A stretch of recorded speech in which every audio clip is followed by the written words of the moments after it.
myself Pankaj Jain, Assistant Professor Law, BCS Government PG College Dhamtari. आज मैं विधि भाग 3 द्वितीय सेमेस्टर के छात्र छात्राओं को उनके दीवानी प्रक्रिया संहिता पाठ्यक्रम के अंतर्गत एक महत्वपूर्ण टॉपिक वाद के पक्षकार के विषय में प्रकाश डालूंगा।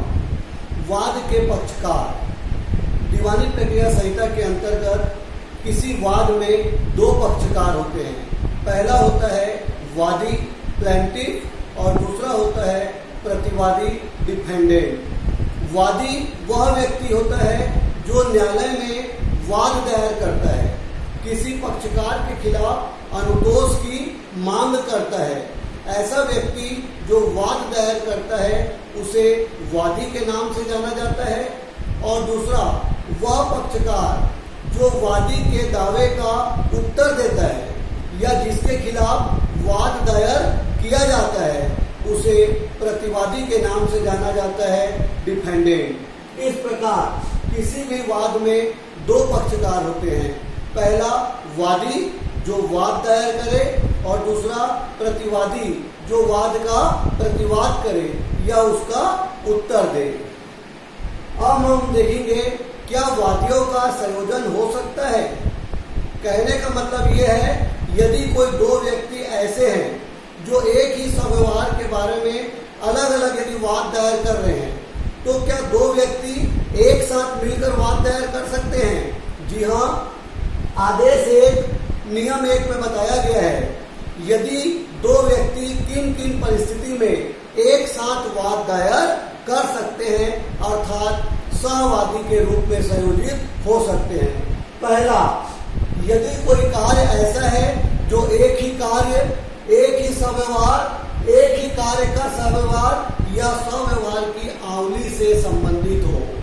कहने का मतलब यह है यदि समान कार्य जो एक ही कार्य या एक ही स्वव्यवहार से संबंधित हो या एक ही स्वव्यवहार की आवली से संबंधित हो, जिसमें एक या अधिक पक्षकार जो है जो अधिकार का जो दावा कर रहे हैं, चाहे वो अलग अलग भी कर सकते हैं, चाहे तो एक साथ भी कर सकते हैं, संयुक्त रूप से कर सकते हैं या पृथक पृथक कर सकते हैं। पहली शर्त है एक ही कार्य और एक ही स्वव्यवहार से संबंधित यदि दो अलग अलग मामले हैं तो ऐसी स्थिति में एक से अधिक वादी आपस में संयोजित हो सकते हैं। दूसरा, यदि दोनों वादी अलग अलग भी वाद दायर करते तो तथ्य और विधि का सामान्य प्रश्न ही पैदा होता, तो भी दो वादी एक साथ संयोजित हो सकते हैं। सरल शब्दों में बता दूं, दो वादी अलग अलग यदि वाद दायर करते हैं और वो एक ही कार्य या स्वव्यवहार की आवली से संबंधित है तो दोनों वादी एक साथ मिलाकर भी वाद दायर कर सकेंगे। और यदि वे अलग अलग विवाद दायर करते तो विधि और तथ्य का सामान्य प्रश्न ही पैदा होता। यदि ये दोनों शर्तें पूरी हो जाए, दोनों ही शर्तें पूरी हो जाए तो एक से अधिक वादी सहवादी के रूप में संयोजित हो सकेंगे और अलग अलग वाद दायर करने के बजाय एक साथ वाद दायर कर सकते हैं। इसी तरह प्रतिवादियों का भी संयोजन हो सकता है। इसमें भी वही दो शर्तें, यदि मामला ऐसा है जो एक ही स्वव्यवहार या स्वव्यवहार की आवली से संबंधित है और दूसरा यदि दोनों स्वप्रतिवादी जो है अलग अलग भी यदि वो उत्तर देते तो भी विधि और तथ्य का सामान्य प्रश्न पैदा होता। तो यहाँ पर भी यदि दोनों कंडीशन पूरा हो जाए तो एक या एक से अधिक प्रतिवादी को एक साथ संयोजित किया जा सकेगा। मैं एक उदाहरण के माध्यम से भी समझा सकता हूँ। मान लीजिए एक कार और बस में टक्कर हो जाती है। कार का मालिक आ है, बस का मालिक ब है और वहां से चल रहे स को चोट लग जाती है तो स चाहे तो कार मालिक के खिलाफ अलग वाद दायर कर सकता है, बस के मालिक के खिलाफ अलग वाद दायर कर सकता है और चाहे तो दोनों के खिलाफ एक साथ वाद दायर कर सकता है। इसी को बोलते हैं सहप्रतिवादियों का संयोजन। इसी तरह वादियों का संयोजन, मान लीजिए एक व्यक्ति है जो कैम्ब्रिज और ऑक्सफोर्ड के नाम से पुस्तक निकालता है। ताकि जनता में यह भ्रम पैदा हो जाए कि ये कैम्ब्रिज और ऑक्सफोर्ड पब्लिकेशन की पुस्तकें हैं। अब ऐसी स्थिति में कैम्ब्रिज और ऑक्सफोर्ड दोनों चाहे तो अलग अलग विवाद दायर कर सकते हैं और चाहे तो एक साथ विवाद दायर कर सकते हैं। शर्त लेकिन दोनों शर्त पूरी होनी चाहिए।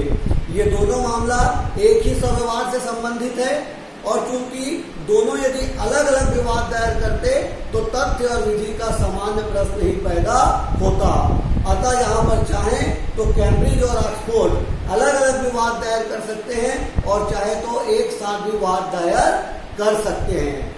इस तरह एक से अधिक वादी आपस में एक साथ संयोजित हो सकते हैं और एक साथ मिलकर वाद दायर कर सकते हैं।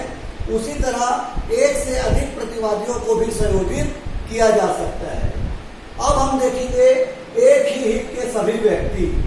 यदि मान लीजिए कई व्यक्ति का हित एक समान है तो ऐसी स्थिति में सभी को अलग अलग वाद दायर करने की आवश्यकता नहीं है। उनमें से कोई भी वाद दायर कर सकता है, उनमें से कोई एक व्यक्ति भी वाद दायर कर सकता है या एक से अधिक व्यक्ति भी वाद दायर कर सकता है, क्योंकि दोनों का हित जो है वो एक समान है। इसी तरह न्यायालय भी इनको यह आदेश दे सकता है कि यदि कई हितबद्ध व्यक्ति हैं तो सबको अलग अलग वाद दायर करने की आवश्यकता नहीं है। उनमें से कोई एक सभी की ओर से वाद दायर कर सकेगा या उन सभी की ओर से वाद की प्रतिरक्षा कर सकेगा। इसके बाद देखेंगे कुसंयोजन और असंयोजन। कुसंयोजन मिस ज्वाइंडर, असंयोजन नॉन ज्वाइंडर। किसी वाद में वादी या प्रतिवादी को यदि असंयोजित कर दिया जाए या कुसंयोजित कर दिया जाए तो इससे वाद विफल नहीं होता। आदेश नियम 1 में बताया गया है कि वादी और प्रतिवादी वाद के मुख्य दो पक्षकार होते हैं। यदि इन पक्षकार को वाद में शामिल करने से रह जाए, इनको शामिल न किया जाए तो इन्हें असंयोजन के नाम से जाना जाता है। और इसके विपरीत ऐसा व्यक्ति जो वाद का पक्षकार नहीं है उसे गलती से वाद में शामिल कर लिया जाए या ऐसा बोले कि गलत रूप से उस व्यक्ति को वाद में शामिल कर लिया जाए जो वाद का पक्षकार ही नहीं है तो इसे कुसंयोजन के नाम से जाना जाता है।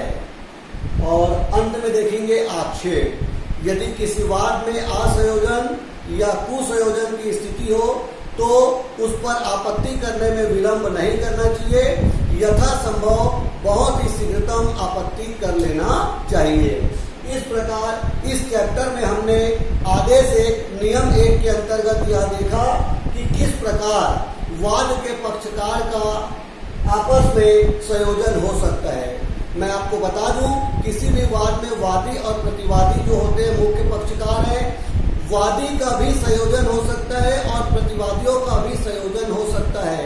जी हाँ, एक से अधिक वादी अलग अलग वाद दायर करने के बजाय एक साथ भी किसी के खिलाफ वाद दायर कर सकते हैं, बशर्ते ये दो शर्तें पूरी हो। इसी तरह एक या एक से अधिक प्रतिवादी के खिलाफ अलग अलग वाद दायर करने के बजाय दोनों को मिलाकर उनके खिलाफ एक साथ भी वाद दायर किया जा सकता है। इसको प्रतिवादियों का संयोजन कहते हैं। इसमें भी ये दोनों शर्तें पूरा होना अनिवार्य है।